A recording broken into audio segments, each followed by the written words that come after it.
Το θέμα των υπαλλήλων. Υπήρξε αίτηση για συζήτηση του θέματος του Δελταρίου από τον κύριο Δευτερέο.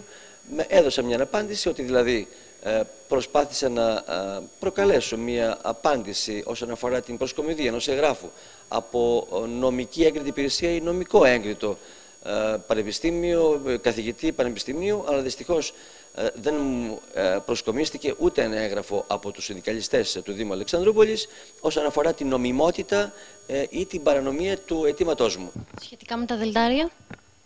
Σχετικά με τα δελτάρια η θέση μας είναι όχι. Και όταν λέμε όχι δεν είναι μόνο θέση. Εμείς φέραμε το θέμα στη Δημοτικό Συμβούλιο, ζητήσαμε να μπει σαν τακτικό και να κάνουμε και εισήγηση. Με διάφορους τρόπους προσπαθήθηκε να αποφευχθεί αυτό, ωστόσο δεν γινόταν. Πήραμε τη δέσμευση ότι θα συζητηθεί εκτενέστερα στο επόμενο Δημοτικό Συμβούλιο, αλλά αυτό που βγαίνει είναι ότι καταργούμε σαν Δημοτικό Συμβούλιο, σαν Δήμαρχο, σαν όπως θέλετε πέστε το, καταργούμε προϊσταμένους, καταργούμε διευθυντές, καταργούμε μια δομή υπηρεσίας, καταργούμε τους πάντες. Και το κυριότερο όλων, δεν έχουμε εμπιστοσύνη στους εργαζόμενους. Καμιά φορά με τον τρόπο που ζητάς κάτι χάνεις το δίκαιο σου.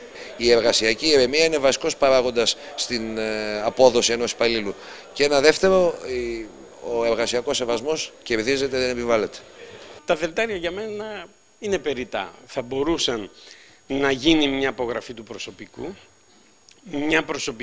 και θα έχει την υπογραφή του διευθυντού και του προϊσταμένου, γιατί δεν πρέπει να ξεχνάμε ότι οι υπάλληλοι αξιολογούνται από τους προϊσταμένους του τμήματος και τους προϊσταμένους των υπηρεσιών. Υπάρχουν αντιδήμαρχοι οι οποίοι επιβλέπουν τον τομέα και πρέπει να επιβλέψουν τον τομέα. Ο δήμαρχος δεν φτάνει να κάνει αυτή τη δουλειά, να φτάσει και να συνομιλεί με τους 500-600 υπαλλήλους. Υπάρχουν οι αντιδήμαρχοι, υπάρχουν οι διευθυντές, οι προϊστάμενοι και από εκεί και πέρα και ο δήμαρχος που έχει τη συνολική ευθύνη μπορεί να κάνει τις κινήσεις όταν διαπιστώσει ότι κάτι δεν πάει καλά.